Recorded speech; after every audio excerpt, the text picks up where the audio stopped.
Should Steph Curry return from injury? Is it too soon? Well, Shams Charania recently reported that Steph Curry was going to be returning from injury yesterday on March the 1st. Now, as we know, Steve Kerr announced that Steph Curry's return was going to be delayed, and so we don't really know when he's going to be back. But the question is, should he come back? What are the pros and what are the cons of Stephen Curry returning from injury, especially when the Warriors only have 13 wins? Let's get into it.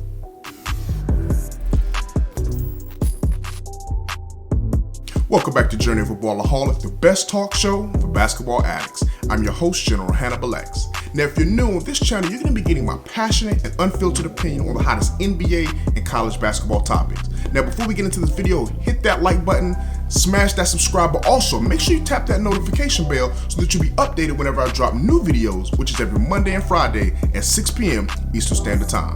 Now, before we get too far, let's go ahead and start off with the comment of the day. Now, in the comment section, go down below and let me know, do you think Steph Curry should return this season, or do you think he should just go ahead and sit out, heal up, and get ready for next season?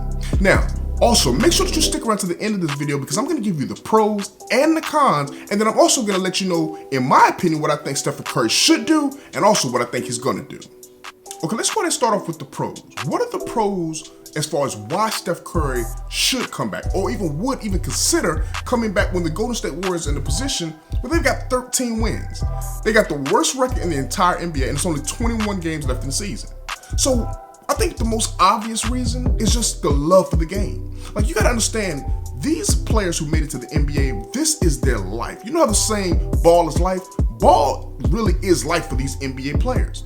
And Steph Curry is a player who's been itching to get back on the court. Like, when Steve Kerr came out and said and announced that Steph Curry would not be returning yesterday, Sunday, March the 1st, they said that Steph Curry is not happy about that news. He wants to get back out there. But it's the organization's responsibility, as we know, to manage the players' expectations. We know that Steph Curry is willing to get out there. We know he's probably even able to get out there, but the reality is sometimes you have to protect the players from themselves. As we saw last year with Golden State with the whole Kevin Durant and his Achilles injury, and how there was kind of question about that. So I think the Warriors are doing a good job of managing expectations and really not rushing the process.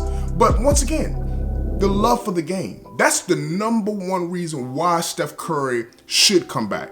When you are a player of his ilk, right? He's tired of doing the same drills, the same, the minute things, that the grind, as you want to call it. He wants to get out there with his team. He wants to get out there in front of the thousands and tens of thousands of players, the millions of people across the world, and perform as he always does.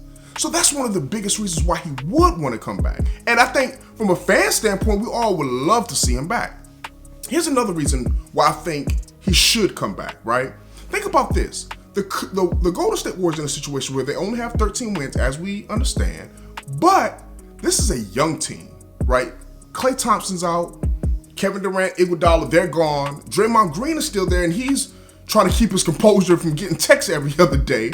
But this is a young team, a lot of new faces. They got a bunch of G League guys running up and down trying to earn a spot in the NBA. And I think that they could benefit from seeing the work ethic of a Stephen Curry. Think about that. If they're in practice with this guy, if they're in games with him, shoot-arounds, film studies, if they are neck and neck, shoulder to shoulder with Steph Curry, one of the greatest players of all time, they can only get better. So you've got these young guys who would have a mentor that's not just on the sideline talking about what to do and how to do it, but actually on the court showing them when they make a mistake, do this, do that, and showing them the execution of how a superstar goes about being a superstar. So I think that's invaluable in terms of the growth and the development of the young players. But there is a downfall to Stephen Curry coming back. I think one of the biggest cons, or one of the biggest reasons Steph Curry should not return, is that the time of the year in which he's returning. You gotta remember, it's March the 2nd. We're after the All-Star break, after the trade deadline. Things are ramping up, right? Players are in mid-season form.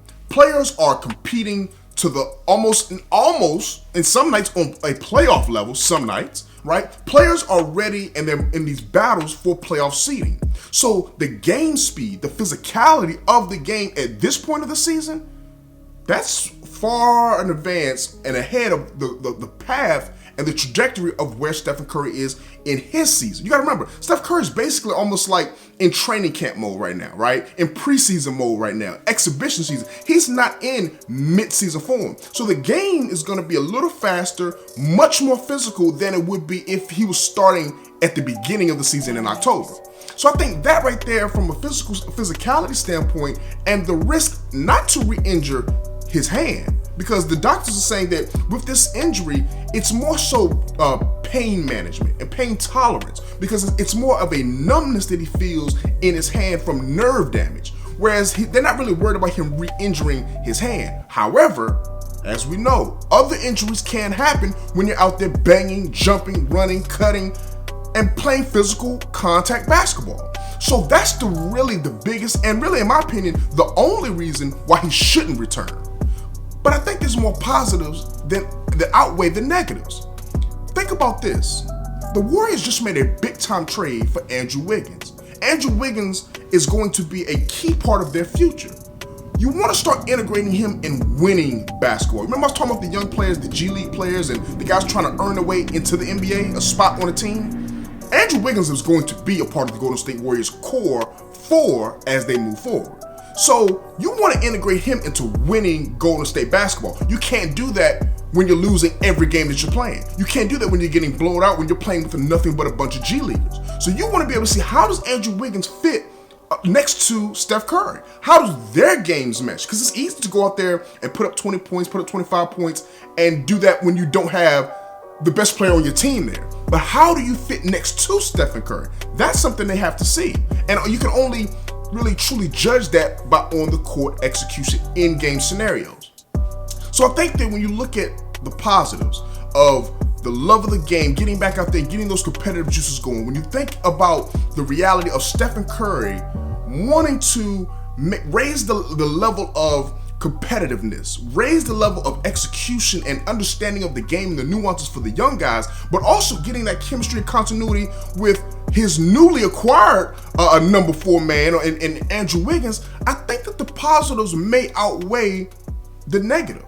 Now, some people would call this a negative as well. Some people would say that the lottery and their chances in the lottery could decrease if they continue to win games by Stephen Curry returning. But see, here's the thing. That's actually not true.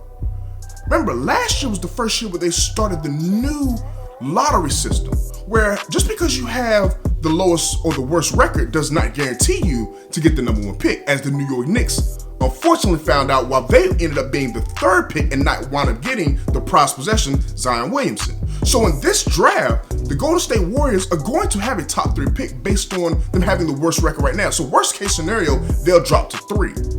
I mean, for them, the reality is there's one person that they really, really need that fits everything that they have and don't have. That's James Wiseman who went to Memphis, the big man, a 7-foot athletic two-way guy. That's what they need.